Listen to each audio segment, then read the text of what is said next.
Saudara-saudari sekalian terkasih dalam Kristus, anak-anakku yang terkasih dalam Kristus, hari ini kita merayakan pesta Epifani, pesta 3 orang Majus, pesta 3 orang bijaksana.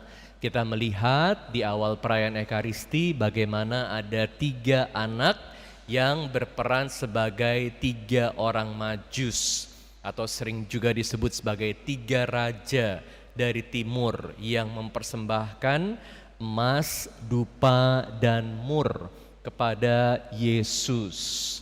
Jadi hari ini yang kita rayakan adalah bagaimana Allah menampakkan diri, memperkenalkan dirinya kepada orang-orang sedunia. Bukan hanya kepada orang Yahudi, tetapi kepada semua orang yang juga termasuk bukan orang-orang Yahudi, yaitu kepada kita semua. Kita bersyukur bahwa Allah memperkenalkan dirinya kepada kita semua. Supaya apa? Supaya kita bisa bertemu dengan Allah, supaya kita bisa mengenal Allah, supaya kita bisa hidup dengan Allah. Mau gak Anda sekalian bertemu dengan Allah? Kalau bertemu dengan Romo Seto aja udah seneng, apalagi bertemu dengan Allah, ya. Nah, makanya kita mau bertemu dengan Allah, mengalami Allah. Karena Allah adalah sumber kebahagiaan dalam hidup kita. Jadi supaya kita bertemu dengan Allah, karena ada tujuannya, kita harus melakukan peziarahan. Kita berziarah. Kalau berziarah ini kan ada tujuannya dan ada jalannya. Gak gampang jalannya. Tapi kita mau belajar dari 3 orang Majus yang bisa sampai bertemu dengan Allah. Mereka dari jauh bisa bertemu dengan Allah. Kenapa? Karena mereka melakukan peziarahan dengan bijaksana. Jadi penting sekali untuk melakukan peziarahan dengan bijaksana. Bagaimana caranya supaya bisa melakukan perjalanan peziarahan dengan bijaksana? Ada 3 hal. Pertama, belajar rendah hati. Kedua, belajar murah hati. Ketiga, dengan demikian kita akan mengalami transformasi hati. Pertama apa? Rendah hati. Kedua apa? Murah hati. Ketiga, transformasi hati. Pertama, kita melihat orang-orang Majus ini rendah hati. Kenapa mereka rendah hati? Mereka adalah orang-orang pinter. Mereka adalah orang-orang punya duit. Mereka dihormati. Tetapi mereka tahu bahwa di atas mereka ada yang lebih pinter, ada yang lebih berkuasa, ada raja yang lebih besar. Dengan kata lain, mereka tahu diri. Dan mereka mau menyembah yang lebih besar itu, sehingga walaupun dari jauh mereka bersedia melakukan perjalanan. Jadi mereka mulai perjalanan mereka dengan kerendahan hati. Tahu bahwa walaupun mereka ini hebat, ada yang lebih hebat. Dan mereka ini tidak dikuasai oleh kesombongan. Jadi walaupun mereka tahu banyak, nah ini kan orang-orang luar biasa ya, orang Majus ya. Mereka tahu banyak tapi mereka tidak malu bertanya. Penting ya adik-adik sekalian ya dalam hidup untuk selalu tanya, kenapa sih begini, kenapa sih begitu, bagaimana sih untuk lakukan ini, bagaimana sih untuk lakukan itu. Karena malu bertanya, sesat di jalan. Nah, ulang bersama Romo, malu bertanya, sesat di jalan. Jadi nggak boleh malu bertanya. Salah satu tanda kerendahan hati adalah kita mau bertanya. Kita bertanya kepada siapa? Kepada orang-orang yang bisa memberi pencerahan. kepada bintang-bintang yang ada di sekitar kita. Bintang ini bukan hanya yang ada di langit, tapi bintang juga yang ada di rumah kita. Orang tua, tanya kepada orang tua. Bintang juga romo-romo di paroki, Romo Seto ya, bintang di RM. Lalu ada guru-guru di sekolah, ada teman-teman di kantor, dan siapapun yang kita rasa bisa menjadi terang dalam hidup kita. Dan kita harus peka untuk melihat terang itu dalam hidup kita, supaya seperti orang Majus, kita juga bisa mendapat bimbingan dari terang. Nah, coba Anda tanya, anak-anak coba jawab ya, nanti jawab pertanyaan Romo di rumah, siapa terang dalam hidup kalian? Waktu Romo masih kecil, salah satu terang dalam hidup Romo adalah mamanya Romo. Kenapa? Karena mamanya Romo lihat sebagai seorang yang bisa memberi pencerahan, bijaksana.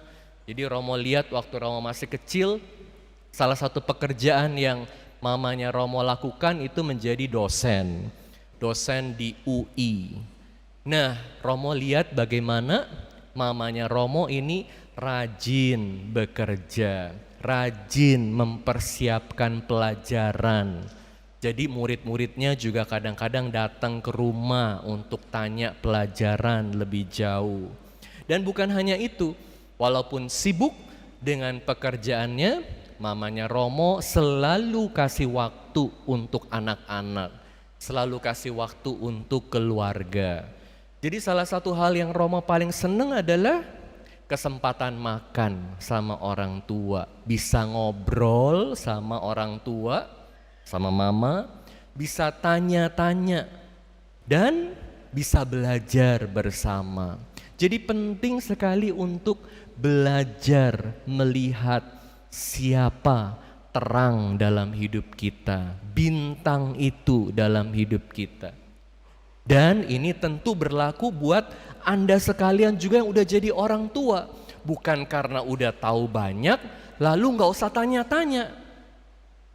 Salah satu hal yang Romo kagumi dari mamanya Romo juga, walaupun dia udah dosen, tetapi selalu belajar.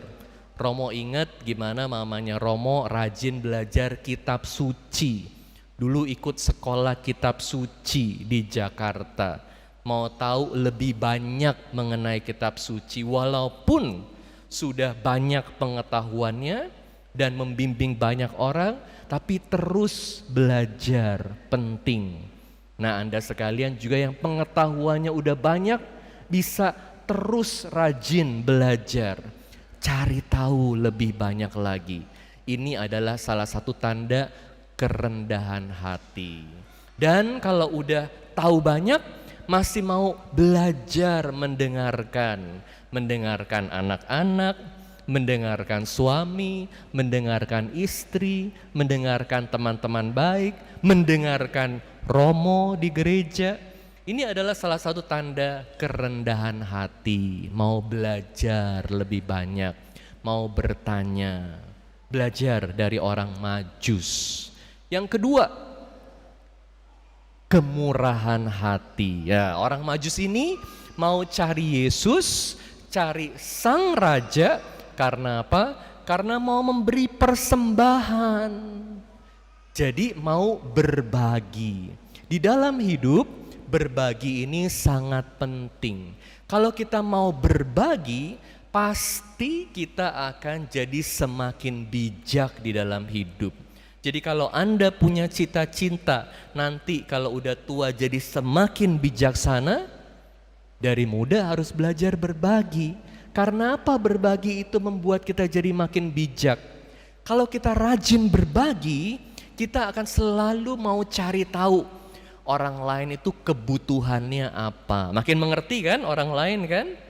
Kalau kita mau rajin berbagi, kita akan semakin melihat hidup dari perspektif yang besar, bukan perspektif yang sempit. Kalau orang hanya pikirin dirinya sendiri aja, itu perspektifnya sempit, gak bisa ngerti orang lain. Tapi kalau mau berbagi, perspektifnya besar. Dia bisa melihat hidup dari keseluruhan hidup. Jadi makin bijak kan? Dan tentu kalau mau berbagi, itu dia semakin mengerti apa sih yang buat hidup itu jadi indah, jadi penuh sukacita. Lihat kontras antara orang Majus dan Herodes. Herodes hanya pikirin dirinya sendiri. Dia nggak bisa sukacita. Dia dipenuhi dengan ketakutan. Tapi orang Majus walaupun harus melakukan perjalanan begitu jauh. Anda tahu perjalanan orang Majus berapa lama?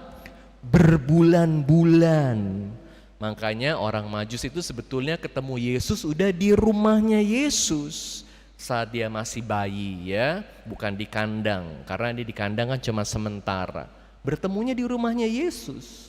Perjalanannya jauh dari timur. Mesti tersesat sana sini. Tapi dia enggak malu untuk bertanya dan cari tahu lebih banyak lagi karena mau berbagi. Makin bijak kalau mau berbagi. Dan tentu kalau sudah berbagi akan menjadi semakin berubah menjadi seperti Kristus. Penting sekali dalam hidup untuk kita terus belajar. Saya mengajak Anda sekalian, anak-anak juga untuk bisa menjadi terang buat sesama. Hari ini kan gereja mengajak supaya kita semua bisa menjadi pembawa damai. Kalau sudah menerima terang dari Tuhan, harus hidup dalam terang, sehingga bisa membagi terang itu buat orang lain. Ingat bahwa proses belajar itu adalah proses yang harus dilakukan terus menerus sepanjang hidup. Sampai nanti kita melewati pintu kematian, harus terus belajar.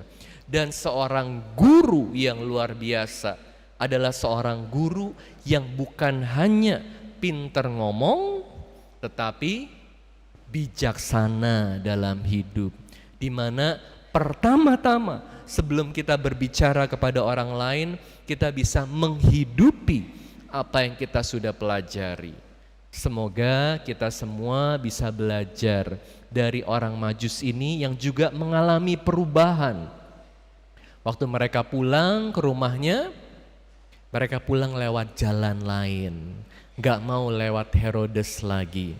Karena apa? Karena mereka sudah diubah hatinya. Kalau kita mengalami Yesus dalam hidup kita, kalau kita mengalami sukacita berbagi dalam hidup kita, kita juga pasti berubah. Karena apa? Karena kita semakin mengerti bahwa dalam hidup yang membawa sukacita sejati dalam hidup kita adalah Yesus sendiri. Dan berbagi kepada orang lain, artinya hati yang penuh dengan kasih. Semoga di hari Epifani ini, di mana Allah mau menyatakan dirinya kepada kita, bukan sekedar supaya kita itu mengagumi Allah, tetapi karena Allah mau supaya kita hidup dengan bahagia, kita belajar dari orang Majus yang menjadi contoh teladan hidup kita. Berziarah dengan kebijaksanaan, dengan kerendahan hati, kemurahan hati, dan hati yang diperbaharui, hati yang ditransformasi. Selamat hari Epifani. Amin.